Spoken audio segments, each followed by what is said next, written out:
चऊं साईं इन बि कोशिश आहे खे त पाण अचनि ऐं तव्हां सां अची मुक़ाबिलो थियनि। साईं मुंहिंजा सच पुछो त अॼु असां तमामु ख़ुशनसीब आहियूं। अॼु हिकु अहिड़ी तकलीफ़ में आहियूं ऐं हिकु अहिड़ी शख़्सियत जी सालगिरह आहे,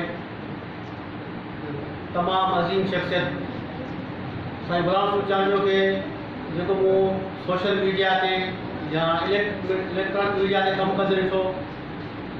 तव्हां ॾिठो हूंदो त अक्सर करे साईं एॾनि इलाइक़नि में पहुतो आहे जिते ॾुखोयल इंसान हुजनि, उन्हनि फैमिलियुनि ते पहुतो। साईं उन्हनि ख़ानदाननि वटि वियो जंहिंजा जी धुरियल हुया, अलाए कहिड़नि मसइलनि में मुसीबत में फाथल हुया, उन्हनि जा साईं प्रोग्राम लाइव हलाया। साईं तमामु साईं गुलाम सुचांजो हिकु शख़्स या हिकु फ़र्द न पर हिकु इदारे जो नालो आहे। ऐं असां जामशोरो वासियुनि खे फ़ख़ुरु आहे जेको सतरि खां कही असांजे नसीब में हुयो साईं हिते जामशोरो में ऐं दर्शगाहनि जे शहर में जेको असांजे साईं जो जेको कमु आहे उनखे असांजा ईंदड़ नसुल बि यादि कंदा। ऐं उन खां अलावा हिन प्रोग्राम जो जेको मेज़बान आहे असांजो साईं सेवा सदर मोहम्मद अली नागरो साहिब जन, उन्हनि खे बि जस हुजे।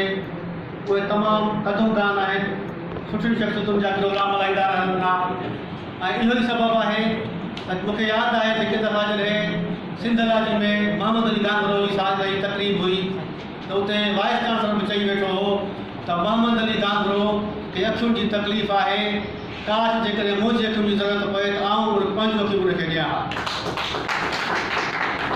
इहे जुमिला तमामु वॾा हुया पर उहे मोहम्मद अली खां वॾा कोन आहिनि। इहो मोहम्मद अली जो गुण आहे, मोहम्मद अली जो किरदारु आहे, तंहिंजे करे असां उन जा बि थोराईंदा आहियूं जेको हीउ कठ कोठाए हिकु अज़ीम शख़्सियत जे प्रोग्राम में असांखे हिते मौक़ो ॾिनो आहे। ऐं आख़िर में साईं खे सालगिरह मुबारकबाद थो पेश कयां ऐं खोड़ सारियूं दुआऊं थो ॾियां ऐं जिदोजहद खे जस थो ॾियां ऐं सलाम थो पेश कयां। महिरबानी।